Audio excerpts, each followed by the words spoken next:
Welcome to Throwing Stones. I'm your host, Mark Lesmeister. Today we're going to talk about a type of catapult called an onager.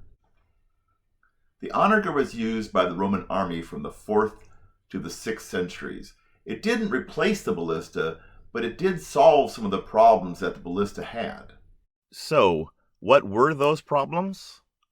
Let's start with the limited range of motion of the arms. Experts say that the arms were effectively limited to about 50 degrees of rotation. Try to pull them back any farther, and you're fighting what archers call stacking, where you've lost your leverage. A second problem is that at a key point in the launch, right before release, a lot of the force from each arm is being exerted on the other arm and not on the bolt. The third problem is complexity. These twisted coils of rope required a lot of maintenance and tweaking.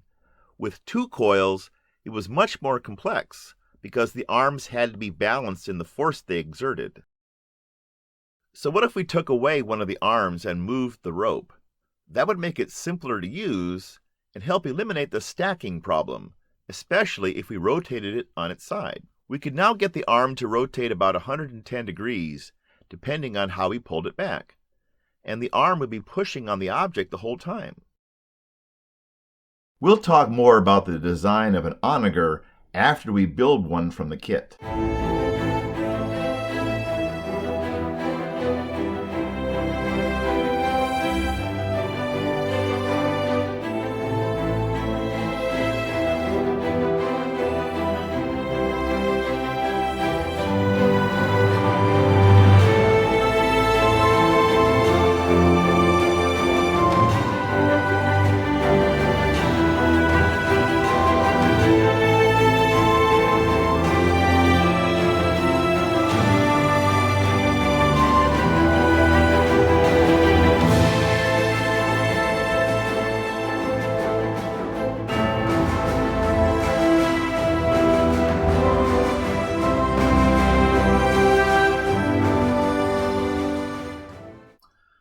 So this model was just called a catapult in the directions. It has the same one-arm design as an actual onager, but instead of using torsion, it uses a rubber band just like the ballista model did. Now torsion, or twisting, is an important part of the design of an onager or a ballista. In fact, these devices are sometimes called tormenta, which comes from a Latin word for twisting. The English word torment has the same roots. In order to show how twisting was used, I have constructed 2 other onager models. This one I made from a kit. When you make it, the cord is looped back and forth several times, and then the base of the arm is inserted in between the cords. The cords are twisted to give the device its power.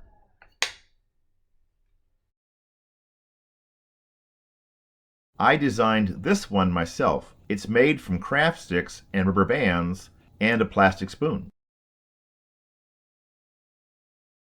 According to Vitruvius, no, not this guy, the 1st century Roman author, the cords used in Roman catapults are usually made of sinew, or if need be, human hair. Usually a woman's hair, according to Vitruvius. Roman onagers generally used a sling, which could obtain greater distances than just using a basket or a scoop. The onager was named after a kind of wild donkey. The Roman historian Ammianus Marcellinus thought it was because the wild donkeys kicked up rocks when they ran.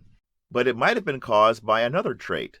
The onager had quite a kick of its own due to its design. The onager was not very mobile, and it wasn't as accurate as the ballista. But with its greater power, maybe it didn't have to be.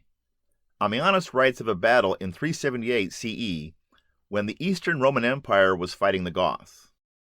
No, not these Goths, these Goths. A huge stone was fired from an onager into a dense cluster of enemy soldiers. Although the stone didn't hit anyone, Ammianus reports, the sight of it terrified them so greatly they all fell back and endeavored to retreat. Onagers didn't just fling stones, they could launch anything from rotting animals to incendiary, that is, fire-producing devices. All of these things are examples of projectiles. A projectile is something that is flying through the air affected only by gravity. Now, projectiles move in two directions at once, horizontal and vertical.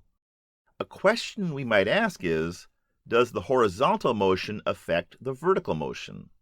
To answer that, let's compare a projectile to something that is only falling. In this video, I launch a foam ball horizontally a few times. I analyzed the video using Logger Pro and found out that the ball hit the ground in 0.27 seconds. I then dropped the same ball from the same starting height and analyzed its motion. Even though the ball was not moving forward, it still took 0.27 seconds for the ball to hit the table. The horizontal motion did not affect the vertical motion. Galileo studied this by rolling balls off a table. He realized that the independence of horizontal and falling motion meant that projectiles would follow a special kind of trajectory called a parabola. Next time on Throwing Stones, we'll look at a different way to power a catapult, using muscle power. In closing, let me leave you with the words of Ammianus Marcellinus. The language of truth is unadorned and always simple.